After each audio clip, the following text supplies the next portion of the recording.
Bipolar? I hardly know her. I don't think that's actually funny. That's the end of that should be the end of the video.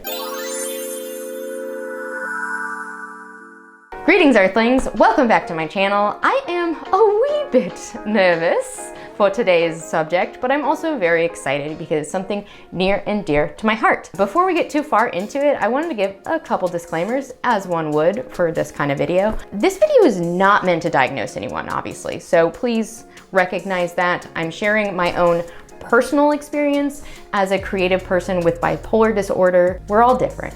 And this video is not meant to romanticize mental illness. Mental illness is a serious, invisible illness and should be treated with as much respect as an injury or an illness that we can see. My intention behind this video is to create a healthy dialogue about the importance of taking care of your mental being, embracing who you are, learning how to love yourself maybe, and answering some of your questions. So let's go ahead and get right into it. Yeah. So pretty much as long as I can remember, I had little bouts of depression, of sadness, of anxiety. When I was a teenager, I didn't think that much of it because all of my friends were also depressed because we were teenagers, and isn't that just what you do? Just a teenage girl, baby. I don't know, I didn't think my feelings were that weird at first. But then as I became an adult, as I got older, and I felt like that behavior was lessening in my friends and getting worse in my mind, I just felt increasingly consumed by this darkness.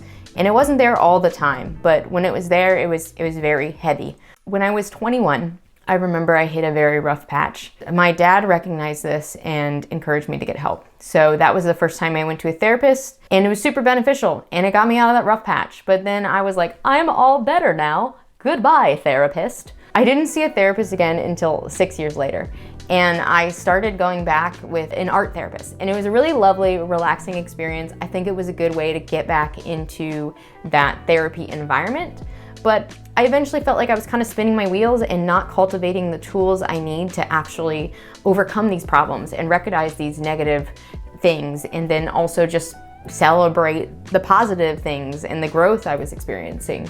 So I decided to find a regular talk therapist. It can be super duper hard to find a good therapist, one you connect with and you find it easy to talk to, but I hit the jackpot. Working with her, I really did experience a lot of growth, and I recognized some patterns. I got better, but I just couldn't beat it. And it was frustrating. Like, no matter how hard I tried or how much work I put in, the darkness would always come back, and I just didn't know what else to do. I was going to therapy, I live a healthy lifestyle, I have supportive friends and family.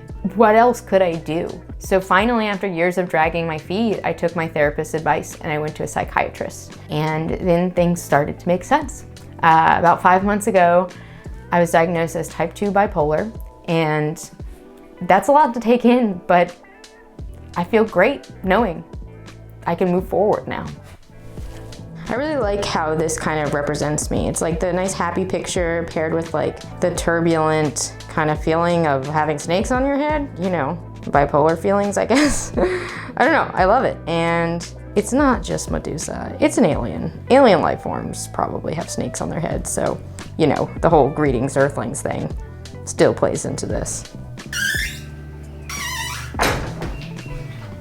Bipolar disorder, formerly called manic depressive illness, causes unusual shifts in mood, energy level, activity levels, can affect your concentration, and, you know, sometimes really mess with your life. There are several types of bipolar disorder, but we'll talk about the two most common, kind of well-known types. So bipolar type 1 is generally defined by decently long episodes of mania, followed by depression, and there's all sorts of mixed features, mixed symptoms in with this as well. Bipolar 2 is very similar, but often less extreme, and you experience hypomania instead of full-blown manic episodes. Okay, so back to what it feels like. Most of the time, honestly, I feel normal, or whatever normal should be, I don't know what normal is, but I feel like an even keel human. I experience what I guess are extreme mood swings.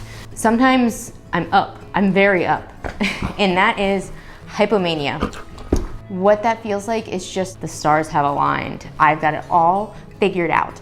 I should be a lifestyle guru. I should live this way forever and spread the word of how to be super duper happy. I will sleep 3 hours and I will work on something for 12 hours straight and not feel tired. And it's amazing. And I love this feeling, and I don't realize that it's a bad feeling. I think that I'm going to feel this way forever. And that's challenging when you're not that person. And what tends to happen to me is the up is almost always immediately followed by the down. And the down is darkness. It's feeling like you'll never be happy again. And there is what I like to call my brain's greatest hits of reasons that I suck that just kind of rotate in my brain. It's really hard. It's really hard to go from one to the next so quickly and back to back like that. In this like internet TV world, all we ever see is the highlight reel. And I know a lot of people have complimented me for being so positive, and that's great, and I appreciate that, but I also want people to understand that it's okay to not be that person all the time. Like I am the sad person and I am the happy person, and that's all right, because that's just who I am as a human. And I hope that you can feel more okay with the negative feelings that you have, and you can know that they will also pass. All right, now I want to answer some of the questions you specifically asked me about being bipolar and how it affects my creativity. Yeah. So the first question I want to answer, I'm actually going to lump two questions together because they're kind of similar. First question is, do you find crafting to be therapeutic, or is it hard to work when you're in a slump/low? The second question, which I'm lumping in here, is how do you manage motivation during projects? So I do find it therapeutic. That is if I can feel like I am able to create. One thing I am learning that I did previously before getting diagnosed was I pushed myself really, really hard to try to keep up with other people or what I kind of perceived I should be doing. Like I really struggled with this idea of like, how can these other people be so consistent and create or work all the time? And I just can't. I would just falter. I realized that it's okay. Like I don't have to be doing that all the time. I've kind of learned to recognize like when it is a good time to like push myself and like just like do something creative and get myself out of it, or if it's a time to just like let it go. Embrace how I am in the moment and know that it will pass, or let myself like do some self-care, like just napping or watching YouTube. You know, that's kind of the balance I've been striking between the therapy that is crafting and the therapy that is just letting myself do nothing. So this next question I really think is an important one. Struggles with stigmas. Yes, of course. I think anyone who is at all outside of normal, whatever that may be, struggles with some sort of stigma. And I think the majority of them comes from a lack of knowledge, a lack of understanding, and in some cases, a lack of compassion. Part of why I am making this video again is so people can understand that like, we're not all just happy, lucky, perfect people who are building our dream homes, blah, blah, blah. There's a lot of variation in life, and that is good. You know, you learn so much from people that are different from you. If we were all the same, blah, no one would like that. Why did I just say blah so much?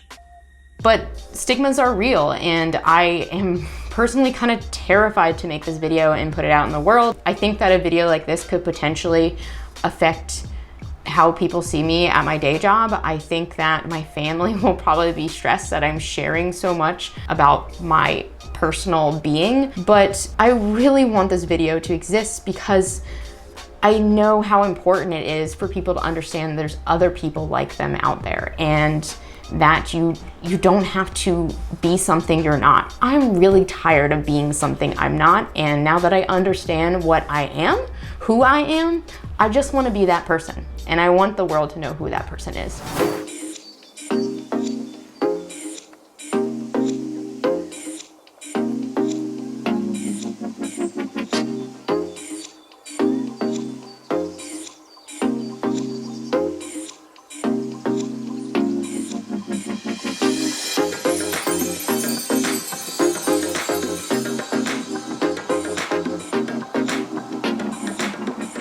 While we're waiting for a coat of paint to dry on my cute little monsters, I wanted to answer the last question that I'm gonna get to today, and I'm really excited for it. It's an excellent question, so thank you to my friend Kat who asked it. The question is, what's your bipolar superpower? Any upside? Yes. Laser vision. I do have superpowers, and I am proud of them. There's gotta be something about the way my brain works and how being bipolar is linked to being creative. You know, you can't have one thing without the other, and I think somehow in there it's working together. I'm very thankful that I am someone that literally never has a shortage of ideas. If anything, I just need to figure out how to pause time to create everything that I think about all the time. And I think that has something to do with the revved up bipolar feeling that I get sometimes. So I'm thankful for that. That's a superpower, and that's great, and hooray for me. So I love that part about myself, and I'm glad that I have it, and I wouldn't change it for anything. The other superpower I think I get from being this way is I feel like I'm very compassionate. I feel like I'm very emotionally aware of how people are feeling, and I've really learned to understand that like someone being unkind to you might not have anything to do with you. You know, we're all putting on faces for the world, and how you present might not be really who you are, might not be what you're going through, and that's just something to consider. And I encourage you, whether you're good at recognizing emotions or not, to start paying attention. Paying attention and being there for somebody can make such a big difference. Even the smallest things can really change someone's day and maybe even their life. So pay attention, be nice. That's a superpower in itself, being nice. I'm gonna go ahead and acknowledge that yes, these are little one-eyed monsters, so please withhold your inappropriate comments, okay? I'm pretty happy with how those little monsters turned out. They're kind of a cute representation of the dark and the light, obviously, if you didn't catch on to that.